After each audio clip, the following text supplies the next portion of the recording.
Hello, world. What is up? Welcome to Build. I'm your host, Matt Forte, and we are here live at the Build Studio in New York City. The Owl House is an animated series that follows a self-assured teenage girl who stumbles upon a portal to a magical realm where she befriends a rebellious witch and a tiny, adorable little warrior king. I got a chance to see the first episode, and this show is awesome. There's all kinds of cool creatures. It's super funny. It looks amazing. So as I'm sure you can imagine, I'm pretty excited because joining me here in just a few short moments are the creator of the Owl House, Dana Terrace, and stars Wendie Malick, Alex Hirsch, and Sarah-Nicole Robles are here. People, how do you feel about that? You got to be excited. I'm excited. Come on. Congratulations. You made an incredible thing. How cool. Thank you. Yeah, it's really exciting that it's finally coming out after all this time. Well, animation in general takes longer than most projects, but I'm very curious, as the creator of the show, Dana, how long have these characters been rolling around in your head? Have you been thinking of these stories? Since 2016. Wow. So it's been a while Been a minute. for me, yeah.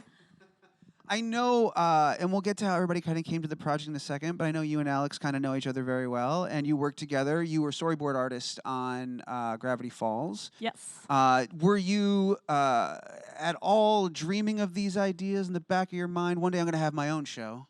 I have always wanted to make my own show since I was a kid. Yeah. I had no idea what the story would be or what the show would be until around 2016, where I was working at a job feeling creatively unfulfilled, and I just needed to make my own thing, and I went for it. Yeah. And so the Owl House was born. Very cool. Well, let's kind of go around. I want to talk. First of all, tend to do voiceovers alone, solo in a booth. I'm not sure if this show is any different from every other animated show ever, except The Simpsons. I think they do it together. Point is this the first? Is this the Owl House reunion? Have you guys not been able to all kind of hang out before? Yeah, it's like a pre-union. Yeah, this is the first time we've ever met. It's great. Serious? This is wonderful. Yeah. We've all been in one So the place. gang's all here. That's fantastic. But you know what's so weird is when I saw their faces, I immediately knew who they were before they even opened their mouths, because it's like you channeled us before you drew us. I'm the hairy one, so I'm the demon, obviously. Yeah. What was it like the first time you guys saw your characters? Was it? I would assume it was before you did the voices, so you kind of knew where to go, right? It was almost. It was like it was at the same time, I think. Really? When they showed, and they were just rough sketches, I think, when we first started out. But when I saw Ida, I immediately went, "Oh, that's my girl. I know her. I know her." She even dresses a little bit like Nina Van Horn from Just Shoot Me. I said, "I love her dress. I love her tooth. I love that little snaggletooth sticking out." No, I just fell in love with her the second I saw her.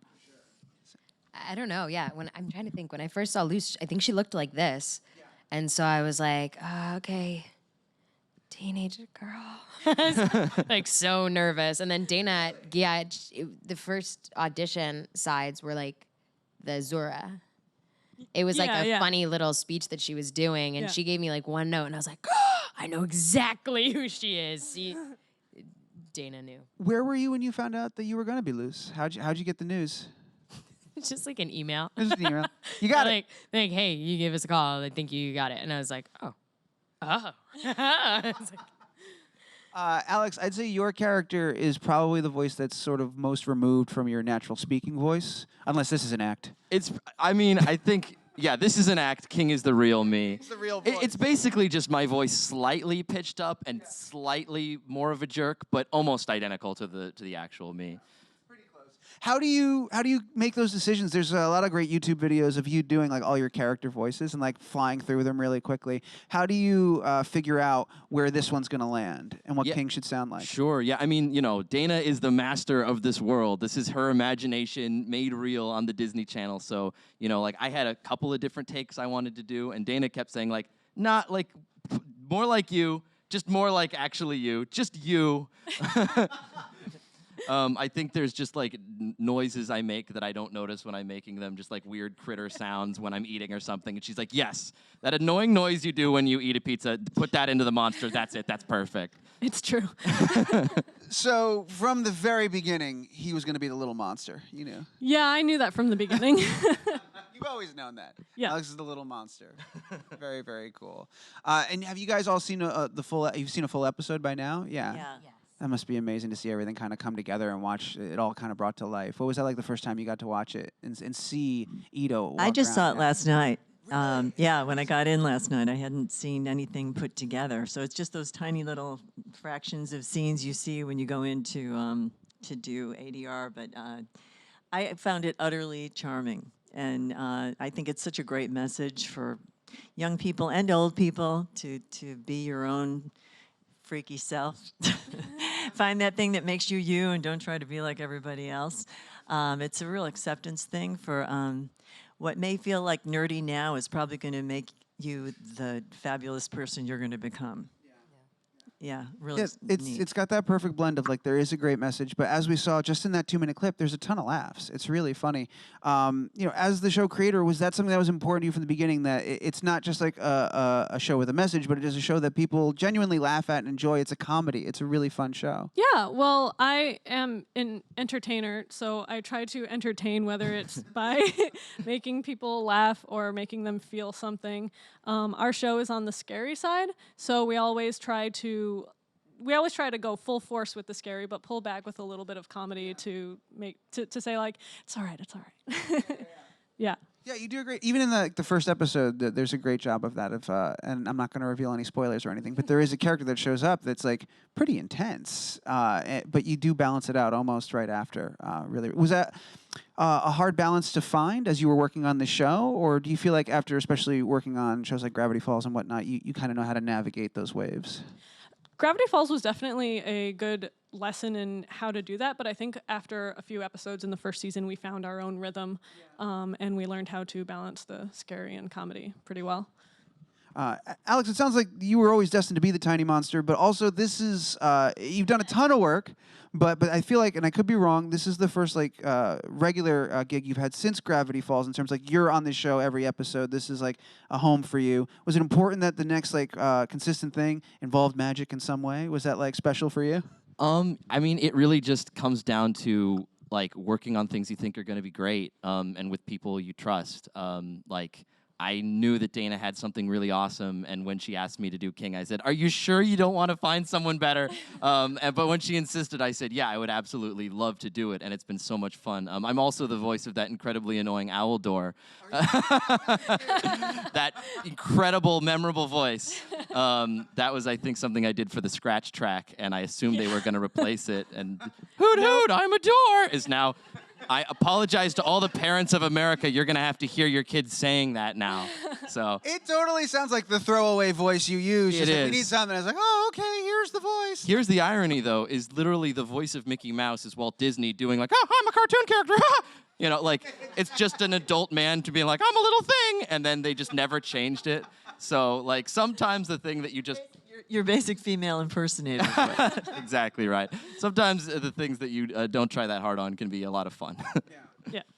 I know it's obviously it's harder to have this type of like environment when you're dealing with animation, but especially when you're trying to be funny and you have jokes. And with Ida especially too, there are little moments that sound like ad libs, that sound like little things you've thrown in, little character things like the way she snorts after her laugh or the line about the cops. And I think all those things have to be very precise when you're working in animation. But is there room? Did you get a chance to throw in a little flourish and ad lib at any point? Any of you? I did. Yeah.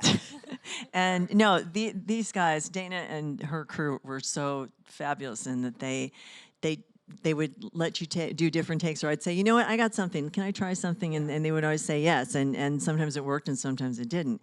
But so much of it is on the page that it just gives you so much to work with, and you can kind of put your own little colors and flavors into that. But it was, just seeing the artwork and having those words just completed the picture so much that you're there. You just can maybe put a few little spices on it and make it your own, you know. Anybody else get a chance to throw in anything? They're Got to play around a little bit. Got to play around a Yeah. little bit. Like yeah. the fact that King's head is a skull means that you could change the dialogue at literally any point in production. So there's an option to just throw things in there. Dana's definitely given freedom for me, particularly as that owl door to kind of mess around, be as irritating as I possibly can be. Is that by design? Like to have a character like with the skull over his head, like it makes it easier for you to make those last minute drop-ins and things like that. Yeah, when I first designed him, I didn't necessarily think like, oh, he'll never open his mouth. But as I started like drawing his turnaround and preparing him for animation, I realized this is really hard to draw. He's just not going to open his mouth. And it made it easier for everyone on the crew. I love when the decision is practical as well. And Yeah. it's just, you know what? This is just going to be ridiculous. Let's just not do it. I felt like I cut you off. Like you were about to say something in regards to having an opportunity to play around and ad lib and stuff. Yeah.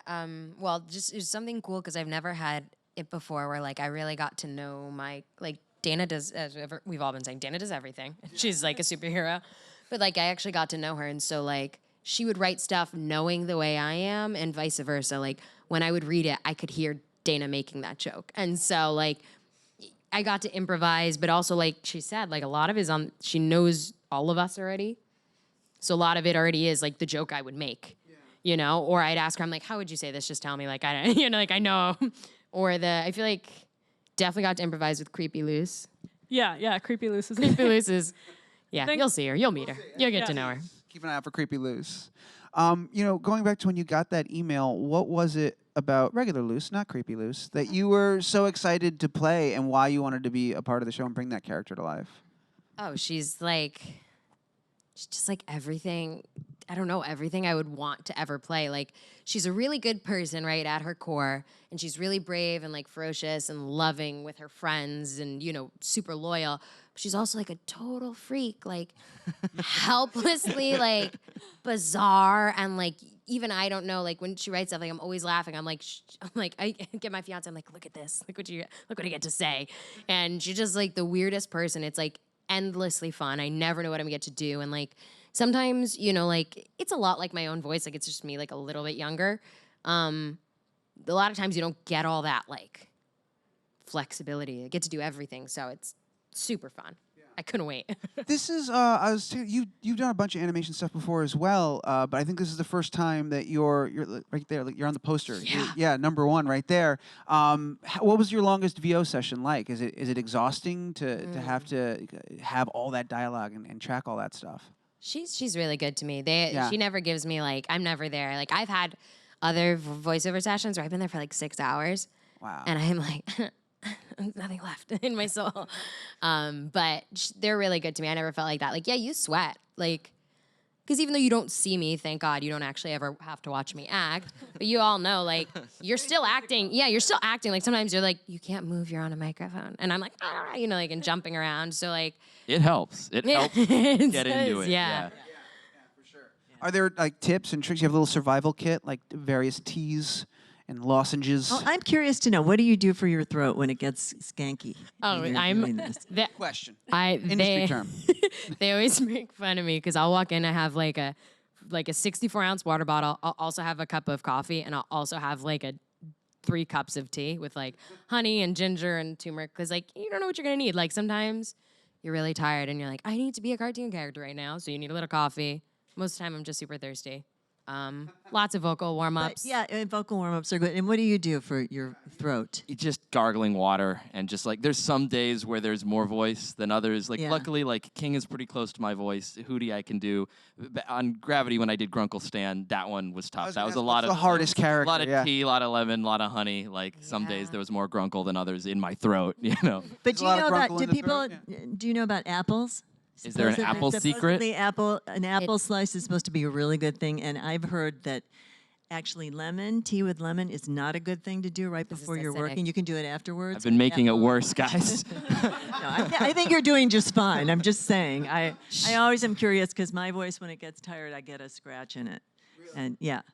I mean, and I said, like, oh, you do a ton of voice. You all do amazing voiceover work. And Wendy, I think this actually marks your return to the Disney family, because you were Chicha in Emperor's New Groove years I was ago. the first pregnant character in a Disney movie. Wait, Yeah. really? Yeah. Hold for applause. Woo! That's And she was a badass too. I liked her. totally was. Sorry, that's not Disney appropriate. But yeah, so you're back in the family now. But you've done countless other VO projects over the years. So I was curious, the Apple thing. What other tips? What are your go-tos? Not tea with lemon. We know that. Yeah, and my other thing, How do you which is take not a care of it? voice thing, is I tend also to be very physical when I record. So they're always telling me to stop jumping around, and because I use my arms a lot, and my hands, and Yeah, and same. people don't see that, but you still use your entire thing. You use your whole body when you're doing voice work. It's just that this is the thing you're most focused on. But yeah, I've it's splashed interesting. water in my face to sound more realistically like I'm crying. I'm like, I need to sound wet somehow. And there's something about like if you splash water on your face and then like there's a little bit of water like kind of in your nose and you're sniffling it, like it works, man. It totally works.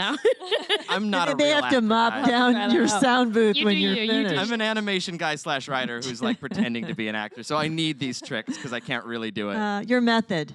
Now you're covered in One of the big perks to being a part of the Disney family is the VIP treatment at those parks. You get to go to you get to Galaxy's Edge, things of that nature. I'm a big nerd. When I was a kid, we'd go once every 3 or 4 years, but I used to love it. Some of my fondest memories of those parks.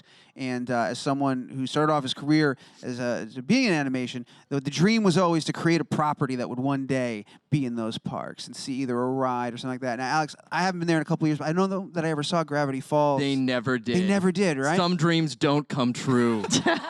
Some Disney dreams. No, I think the key is you just have to be around long enough. Gravity Falls was only 2 seasons. I think Phineas and Ferb was like 4 seasons, and I think they had some stand-up It's the characters. cusp. So Yeah. it really is just like, I think longevity is the point at which you join the Yeah. park, and because Gravity was brief, a lot of people will dress up as Gravity characters and go to the park and sort of be like secretly cosplaying there. But there hasn't been an official presence. Hey, Bob Iger, if you're watching, Bob's a big fan of the show.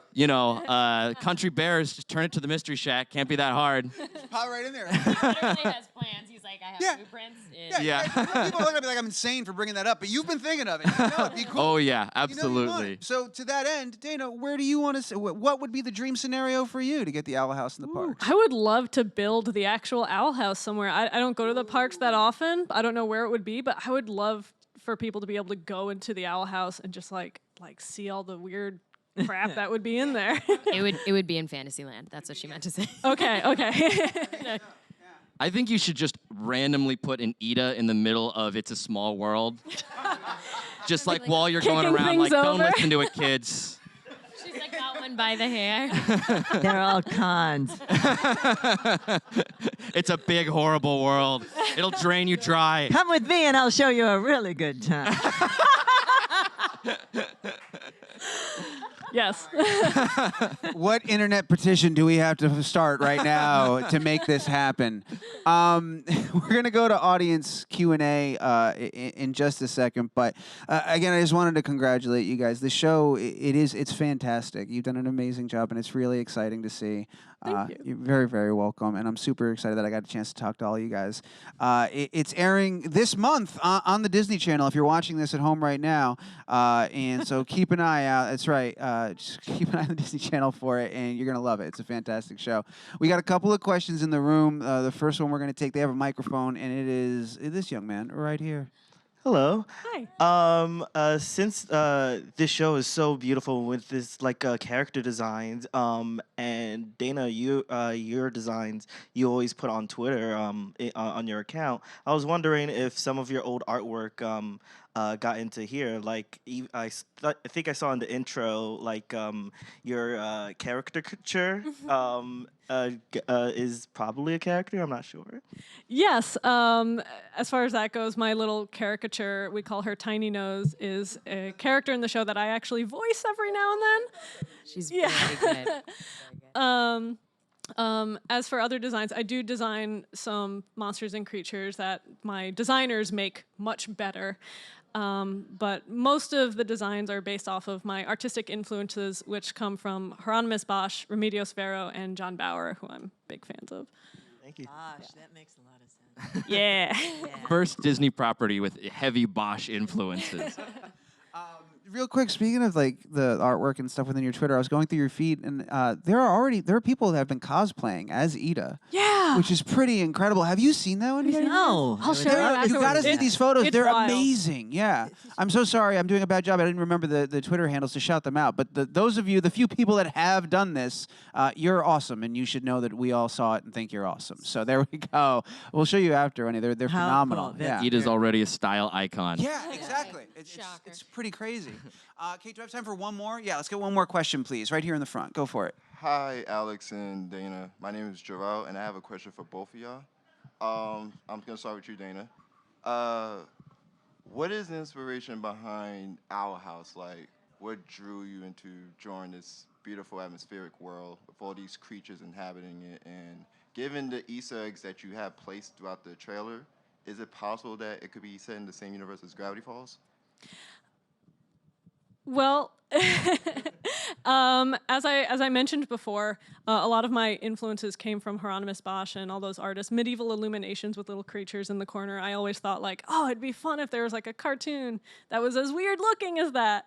As far as Gravity Falls goes, Owl House is its own show in its own universe. I do love Gravity Falls. I've worked very hard on it, but there's no official connection.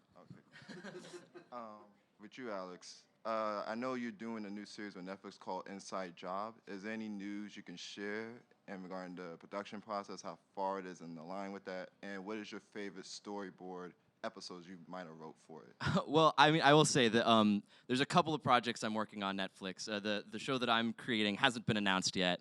I'm a producer on a show called Inside Job, which is in early production, but it's going to be very funny and very not Disney friendly, but it's going to be great. But I can't really say anything in any sort of official capacity. But I feel like, if you've enjoyed things I've worked on in the past, you'll probably enjoy some of the things in the future.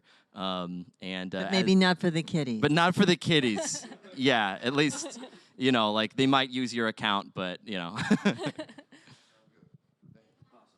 Well, thank you guys. Those are fantastic questions. You're a wonderful audience. Thanks to those who are watching at home. Let's go ahead and get some traction on that Disney Parks petition to get the Owl House in the parks and to get Ida on It's a Small World. Please.